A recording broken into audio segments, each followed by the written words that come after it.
बहादुरी को नापने के लिए मापने के लिए कोई मीटर कोई पैमाना होता नहीं है, लेकिन फिर भी अर्धसैनिक बल, सेना, पुलिस ये तय करते हैं कि आपने किस स्तर की बहादुरी का परिचय दिया है।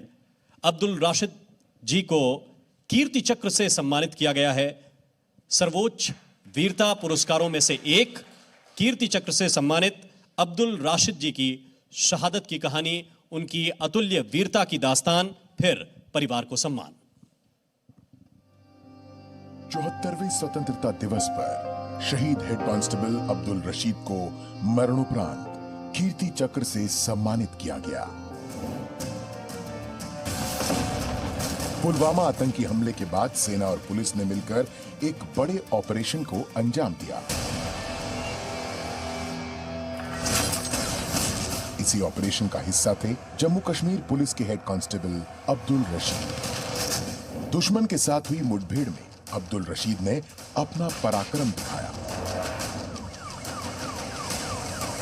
उन्होंने आतंकी को मारने के अलावा वहां फंसे नागरिकों को अपनी जान की परवाह किए बगैर वहां से सुरक्षित निकाला। लेकिन इस दौरान वो दुश्मन की गोली का शिकार हो गए। कुपवाड़ा जिले के नवा गबरा गांव में जन्मे अब्दुल रशीद की बहादुरी को अनन्य सम्मान से सम्मानित किया जाता है। और उनके परिजन भी आज हमारे बीच मौजूद हैं। बहुत आदर के साथ मैं उन्हें आमंत्रित करना चाहूँगी। उनकी पत्नी तस्लीमा बेगम जी हमारे बीच मौजूद हैं। आप प्लीज़ मंच पर आएं। और उनके भाई मोहम्मद सैयद जी।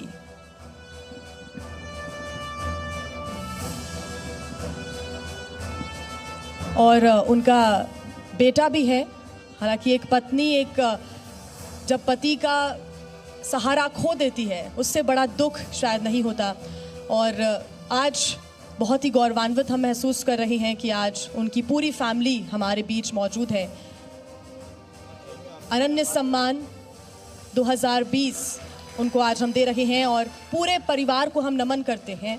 उनके इस जज्बे को हम सलाम करते हैं।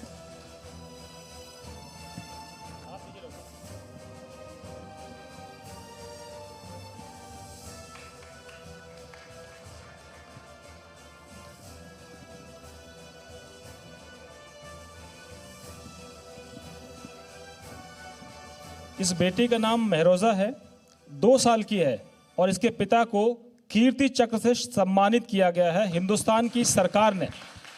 शायद इस बेटी को पता नहीं कि इसके पिता को कितना बड़ा सम्मान मिला है, लेकिन हम गौरवान्वित हैं, जी मीडिया गौरवान्वित है। पूरी सरकार की नुमाइंदगी कर रहे हैं हमारे साथ केंद्रीय वित्त राज्य मंत्री अनुराग ठाकुर जी हैं। और इसको देखकर आपको ये एहसास होना चाहिए कि जिसके पिता ने शहादत दी है देश के लिए खाकी वर्दी में। हमने तो बहुत सुना है कि सरहद के पार से गोलियां आती हैं, लेकिन अंदर भी गोलियां चलती हैं। तो ऐसे खाकी वर्दी वालों का भी सम्मान ज़रूर करिए। और हमने खुद को सम्मानित महसूस कर रहे हैं हम इनका सम्मान करके कि हमने एक अपनी भूमिका निभाई है मीडिया की। अनुराग ठाकुर जी, ऐसा नहीं लगता कि इन्हीं की वजह से हम सब सुरक्षित हैं? मुझे लगता है केवल मुझे ही नहीं, पूरे देश को यही लगता है। और शायद यही कारण है कि इनके कारण ही देश के अंदर जो देश को आगे बढ़ाने के लिए समाज के अलग अलग वर्ग अपना योगदान देते हैं, उसमें अगर कुल मिलाकर पीछे से देखा जाए तो एक बहुत बड़ा योगदान सरहद पर और देश के ऐसे नक्सलवादियों से लड़ने वाले इलाकों में भी जिन हमारे वीर सैनिकों ने अपना भूमिका निभाई है, उनके हमें कृतज्ञ हैं। आलोक जी, खाकी वर्दी में आप भी हैं, आपको भी उत्कृष्ट सेवा मेडल से सम्मानित करने का ऐलान भारत सरकार की तरफ से हुआ है। आपका एक साथी, वर्दी सेम है, खून का रंग भी एक है, धर्म हम पूछते नहीं हैं, शहादत किसी की हो सर्वोच्च होती है। एक पुलिस ऑफिसर के तौर पर आपको क्या कहना है इस परिवार के लिए? न केवल इस परिवार के लिए बल्कि वो सभी परिजन जिन्होंने अपने बेटों की, अपने पति की शहादत दी है इस देश के लिए, मैं उन सभी को एक बार हृदय से नमन करता हूं। वर्दी का रंग दिलीप जी कोई भी हो, जज्बा सबका वही होता है कि अगर मेरे तिरंगे पर कहीं भी आँच आई तो मैं अपना सर्वस्त्र न्यौछावर कर दूंगा। मैं आपको धन्यवाद देना चाहूँगा कि गलवान की घटना के बाद से मेरी हार्दिक इच्छा थी कि इन परिजनों से मैं किसी तरह जुड़ पाऊँ। आपने ये जो कुछ क्षण दिए हैं इनसे आत्मिक रूप से एक जुड़ाव का, इसके लिए मैं आपको धन्यवाद देता हूँ। आपका बहुत बहुत धन्यवाद। और हम आपसे ये वायदा करते हैं कि जब भी आपको ज़रूरत होगी किसी भी तरह की मदद की, एसपी सिंह ओबेरॉय साहब हैं। ओबेरॉय साहब, मैं आपसे निवेदन करूंगा कि आपने 10,000 रुपये महीने इस परिवार को पेंशन देने का वायदा किया है, लेकिन मैं चाहता हूं कि इस बिटिया की पढ़ाई के लिए जो भी लगे आप इसको पढ़ने के लिए गोद लीजिए और आप हमारी तरफ से ये ऐलान कीजिए कि आप इसके पढ़ाने की पूरी व्यवस्था करेंगे। सबसे पहले तो मैं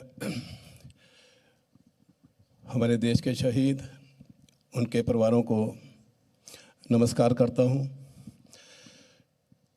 हम सबका फ़र्ज बनता है कि शहीदों के लिए जैसे भी हम सेवा कर सकते हैं हम करें।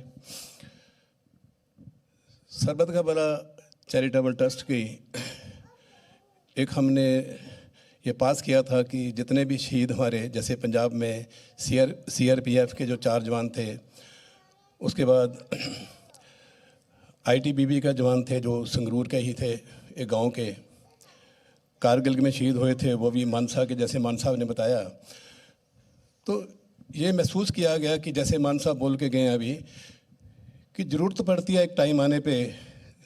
जैसे ITBP का जवान था, उसकी पेंशन थी, उसको मेडिकल पेंशन लगी हुई थी 28,000 रुपया। जैसे ही वो उसकी डेथ हुई वो पेंशन उस टाइम उसकी ख़त्म कर दी गई। तो उस टाइम उसके परिवार में जैसे 2 लड़कियां, 1 लड़का है और सब एजुकेशन में है, तो ये ज़रूरत महसूस करी गई। इसलिए हमने तय किया था कि हम 10,000 रुपया महीना पूरी लाइफ के लिए, उसकी वाइफ है या उसकी मदर है तो उस फैमिली को हम देते रहेंगे। आज जब जी मीडिया की बात करें, बहुत बहुत मैं इनको शलाघा करता हूँ इनकी कि जो इन्होंने ये स्टेप उठाया है, ये बहुत शलाघायोग है। पहले भी करते आए हैं और मेरा भी ये तीसरा प्रोग्राम है। GTB के जो अवार्ड्स आते हैं इनको जो सम्मानित किया जाता है सब परिवारों को, तो तीसरी बार आज मेरे को आने का मौका मिला है। तो इसलिए अभी जब ये शहीद थे तो मेरे को संधू साहब ने बताया तो भी आपने आना है। मैं कहा यार मैं इसलिए आऊँगा कि अगर सभी शहीद जो हैं उन सबको मेरे को लिस्ट दें और मैं सबको 10,000 रुपये जो पेंशन वो लगानी चाहता हूँ। तो इसलिए मैंने ये सेवा का मौका मेरे को मिला। मैं यही समझ सकता हूँ कि मैं बहुत अपने आप को भाग्यशाली मानता हूँ जी।